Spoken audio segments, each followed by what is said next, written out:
দর্শক, আমরা দেখতে পাচ্ছি যে একটি পরিবারের আসলে 4 জন সদস্য, তারা প্রত্যেকে আসলে ব্রাজিলের সাপোর্টার। তো তাদের থেকে কিছু প্রশ্ন করি। আপনারা আসলে কেন ব্রাজিলকে সাপোর্ট করেন? ব্রাজিলের খেলা আমি অনেক ছোট থেকে দেখছি।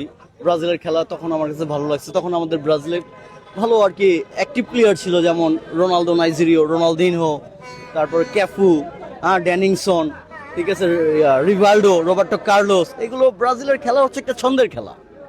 এখন ব্রাজিলের একটু ফর্মটা খারাপ যাচ্ছে। বর্তমান ব্রাজিলের টিমের যে প্লেয়ারগুলো আছে এগুলো ক্লাবে খুব দুর্দান্ত পারফরমেন্স করে, বাট জাতীয় টিমে যে আসে জাতীয় টিম ওদের পারফরমেন্সটা নাই, কারণ ওরা সবাইকে বুঝতে পারতেছে না, সবাই সবার খেলাকে অ্যাডজাস্টমেন্ট করে দিতে পারতেছে না। যাক, আমরা সবকিছু কাটায় আশাবাদী যে আজকে সকালে আমরা গেমটা জিতবো ইনশাল্লাহ। আর আমরা ব্রাজিলকে নিয়ে খুবই আশাবাদী যে এবার আমরা। আচ্ছা, ব্রাজিলের যারা খেলোয়াড় আছে এখন বর্তমান টিমে, তো এদের মধ্যে কাকে কাকে পছন্দ করেন আপনি? এখন আমার কাছে এই ইয়াং জেনারেশন ব্রাজিলের যে 26 একাদশ 2026 বিশ্বকাপের ভিতরে ইয়াং জেনারেশনের ভিতরে আমার কাছে সবচেয়ে বেটার প্লেয়ার মনে হয় ভিনিসিয়াস জুনিয়রকে, এন্ড্রিককে, তারপর রাফিনহাকে। আমার মনে হয় এন্ড্রিককে কোচের সুযোগ দেওয়া দরকার আছে। এইগুলো একটা গেমে, এই বড় গেমে এন্ড্রিককে একটা সুযোগ দেওয়া দরকার আছে, কারণ ও তো গোল করার জন্য পিপাসু হয়ে থাকে ক্লাবে। ওদেরকে একটু সুযোগ দিলে ওরা অ্যাডভান্টেজ হবে।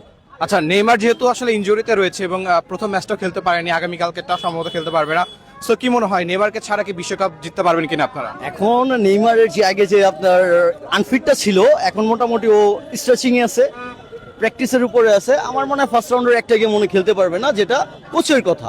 সেকেন্ড রাউন্ডে যদি ব্রাজিল উঠতে পারি, আমরা ইনশাল্লাহ উঠবো, তখন আমাদের নেইমার আসবে পুনরায়। আমাদের যে খেলার একটা ইমেজ, আমাদের যে খেলার একটা আবেগ, ওইটা আমাদের কাছে পুনরায় চলে আসবে। আচ্ছা, সব থেকে বেশি আপনাদের সমালোচনা করা হচ্ছে যারা আর্জেন্টিনা সাপোর্টার আছে তারা, বিশেষ করে আপনাদেরকে একটা ম্যাচে যে 7টা গোল খাওয়ার কারণে আসলে 7 আপ বলে সম্বোধন করে বা পচিয়ে থাকে তারা। সো এটার পরিপ্রেক্ষিতে আসলে আর্জেন্টাইন ফ্যানদেরকে কি বলতে চান? ভাইয়া, দল করতে হলে সমালোচনা মেনে নিতে হবে, সমালোচককে মানতে হবে, কারণ দল, আপনি ফুটবল প্রেমী হলে দলকে ভালোবাসতে হবে। আর একটা দল যে সবসময় জিতবে তা না, খেলার ভিতরে হার জিত আছে। দল করলে এট ফার্স্ট সমালোচনাকে মেনে নিতে হবে। আর ঝগড়াঝাটিকে না আসলেই ভালো এখানে। তাহলে আপনি ওটাকে দল করতেছেন না, ওটা আপনার অন্যদিকে গেছে স্যার। আপনি যদি একটা প্রকৃত ফুটবল প্লেয়ার, ফুটবল প্রেমী হয়ে থাকেন, তাহলে আপনি সমালোচককে মেনে নেবেন। আচ্ছা, আপনার হাজবেন্ড এবং আপনার বাচ্চারাও তো আসলে ব্রাজিলের সাপোর্টার, তো আপনি কি আসলে বিয়ের আগে থেকে ব্রাজিল করতেন নাকি বিয়ের পরে? বিয়ের আগে থেকে ব্রাজিল করতাম। আপনার আসলে ব্রাজিল করার কারণটা কি? আমার মানে ছোটকাল থেকে ব্রাজিল ভালো লাগে। তারপর খেলা দেখতে দেখতে আমার নেইমারকে অনেক ভালো লাগে, এই জাস্ট। তো এই যে টিএসসিতে এসেছেন খেলা দেখতে, মানে কেমন লাগছে? আজকে কি প্রথম এসেছেন না এর আগেও আসা হয়েছে? ওর আগেও আমি আসছিলাম, আর আজকে ব্রাজিলে খেলার জন্য আজকে আসছি, অনেক ভালো লাগতেছে। তো আপনার বাচ্চা যারা আছে তাদের কি আসলে পারিবারিক সূত্রেই কি আসলে ব্রাজিলের সাপোর্টার বানালেন, নাকি তারা যদি পরবর্তীতে মনে হয় যে অন্য কোনো দলকে সাপোর্ট করবে সেই সুযোগটা দিবেন?